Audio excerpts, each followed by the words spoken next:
మీ సమస్యల పరిష్కారం ముందు ఉంటానని తెలియజేస్తున్నాను. ఎందుకంటే మీరు ఎన్నో కష్టాలను, ఎన్నో కన్నీళ్లను, ఎన్నో మోసాలను, ఎన్నో అవమానాలను భరించారు.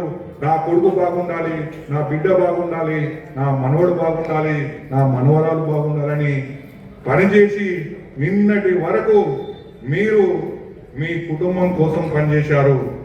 ఇప్పుడు మీకోసం పనిచేయండి. ఎందుకంటే నిన్నటి వరకు మీరు చేసిన సేవ నాకు తెలిసి ఇప్పుడు మీ కొడుకు సెటిల్ అయి ఉంటాడు, మీ కూతురు సెటిల్ అయి ఉంటుంది, మీ మనవలు మనవరాలు కూడా సెట్ అయి ఉంటారు.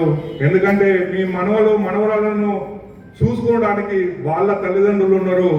ఇప్పుడు మీరు రిటైర్ అయినరు. మీరు ఈరోజు మీకోసం బ్రతకండి, ఆనందంగా బతకండి, ఆరోగ్యంగా బతకండి. ఇది తాతల నాటి యుగం కాదు, కల్తీ యుగం. మనం తింటున్న తిండి, తాగుతున్న నీరు, మాట్లాడుతున్న మాటలు అన్ని కల్మషం అయిపోయినాయి. అందరూ స్వార్థపరులు, అవసరాలు, అవకాశాలే రాజ్యం వెళ్తున్నాయి. దేవుడు మనుషులను సృష్టించాడు ప్రేమించమని, కానీ వస్తువులను సృష్టించాడు వాడుకోమని. వాళ్ళ కార్లు, బంగ్లాలు, హోదాలను ప్రేమిస్తున్నారు. ప్రేమించవలసిన మనుషులను వాడుకుంటున్నారు. కనుక ఇది కల్తీ యుగం. కనుక మీరు కూడా కొంత విషయాన్ని, మన గౌరవ జిల్లా కలెక్టర్ గారు చెప్పినట్టు కొంత విషయాన్ని దాచుకొని బ్రతకండి. ఏదైతే విషయం లేని పాము అని తెలిస్తే ఎవడైనా మీద పెట్టుకొని ఆట ఆడుకుంటాడు. మీ పెన్షన్ జాగ్రత్త, మీ ఆస్తులు జాగ్రత్త, మీ ప్రాణాలు జాగ్రత్త. మీ లోపల ఆస్తులు ఉన్న రోజులు మాత్రమే, మీ పెన్షన్ ఉన్న రోజులు మాత్రమే మీకు గౌరవం ఉంటుంది. ఆ గౌరవాన్ని మీరు కాపాడుకోవాలంటే ఖచ్చితంగా మీరు బోలాశంకర్ లెక్క మాత్రము ఉండకండి. అందుకోసమే ఇది కల్తీ సమాజం అని చెప్తున్నా అని తెలియజేస్తున్నాను. ఎందుకంటే టీఎన్జిఓ జిల్లా అధ్యక్షుడిగా, జేఏసీ నాయకుడిగా నేనున్నాను.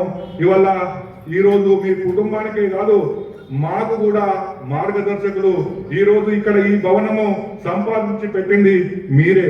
మీ రెక్కల కష్టంతోనే ఇవాళ సంఘాలు నడుస్తున్నాయి. ఇవాళ టీఎన్జిఓ సంఘం కూడా మీరు చేసిన కృషియే. అన్ని విధంగా రెవెన్యూ భవన్ కావచ్చు, ఇవాళ ఎక్సైజ్ భవన్ కావచ్చు, అన్ని రకాలుగా మీ కృషి ఫలితమే. కాబట్టి ఇవాళ నేను 40,000 రూపాయల చెక్ ఇచ్చిందంటే అది నా ఆస్తి కాదు, మీరు సంపాదించిన ఆస్తి కనుక మీ సెలబ్రేషన్ కోసము నేనిస్తున్న మీ ఆస్తులను, మీరు సంపాదించిన ఆస్తులను నేను సంఘంలో ఉన్నంత వరకు కాపల కుక్క లెక్క, వాషింగ్ డాగ్ లెక్క మీ అందరి సహకారం తీసుకొని ఒక్క గుంట కూడా అన్యాసంతం కాకుండా కాపాడుతానని మాత్రము మీకు విశ్వాసాన్ని, మీ అందరి సపోర్ట్ కూడా నాకు కావాలి. ఎందుకంటే ఇక్కడ కోట్ల విలువైన ఆస్తివి, కోట్ల విలువైన ఆస్తులు.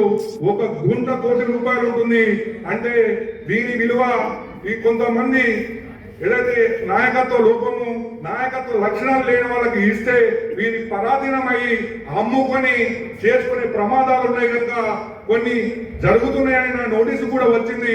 అలాంటివి జరగకుండా మీ అందరి ప్రోత్బలం ఉంటే నేను ఇవి కాపాడడానికి కృషి చేస్తానని మీకు తెలియజేస్తున్నాను. ఎందుకంటే